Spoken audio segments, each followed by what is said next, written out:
to talk to you about the journal article I have chosen. While researching a topic to talk about, I stumbled across the article In the Clinic, Type 2 Diabetes. The editor for this article was Christine Lane, MD. The science writer for this article was Jennifer F. Wilson. This article was published in 2007.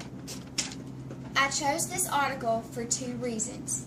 The first reason I chose this article was because it pertains to the medical field. I am currently working towards going to nursing school. The second reason I chose this article is because I have family members that have type 2 diabetes. Today I'm going to talk to you about three main points.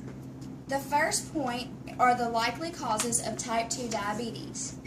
The second is the effects of type 2 diabetes. The third is the prevention of type 2 diabetes. The next is the treatment of type 2 diabetes. The first point I want to talk to you about today are the causes of type 2 diabetes. In order to help you fully understand it, I am going to define it for you. Type 2 diabetes is a condition that affects the way your body metabolizes sugar. Sugar is also known as glucose. Glucose is the main energy source for your body. Some of the causes of diabetes are obesity, genetics, and when the body becomes resistant to insulin or when the pancreas stops producing enough. The second point I'm going to talk to you about today are the effects of type 2 diabetes. Some of the effects are nerve damage, heart disease, kidney failure, loss of eyesight and limbs, and neuropathy. One of my family members has neuropathy and suffers with the pain of it every single day. They have to take specific medicine for it. They take Neurontin and Lyrica for pain, and Metformin, which lowers the sugar levels. I have today with me two prescriptions that they have to take every day. I honestly would not want to take these medicines every single day. This one is Neurontin,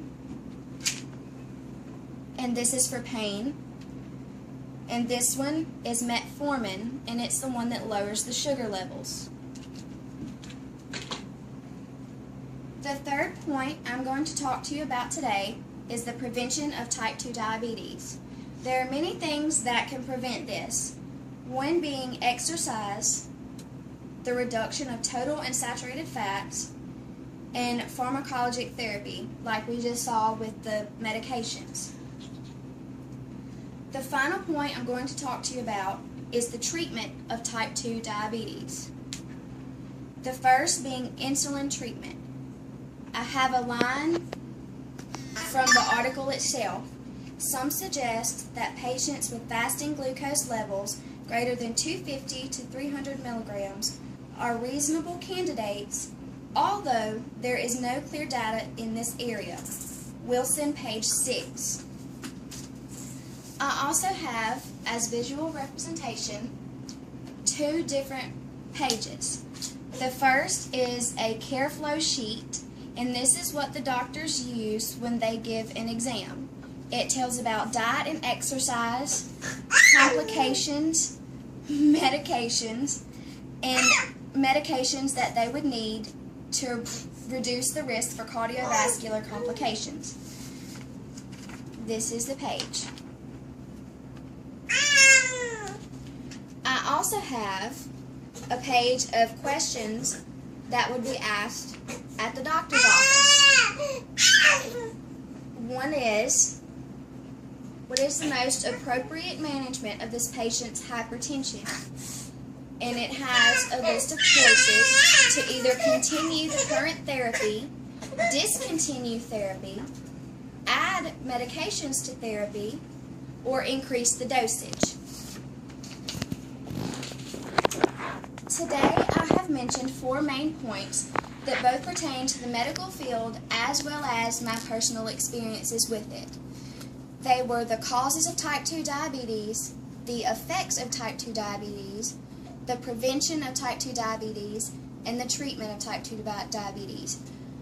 I feel if we were to research this furtherly, we would understand how we can make our lives better so we don't have to suffer with this every single day.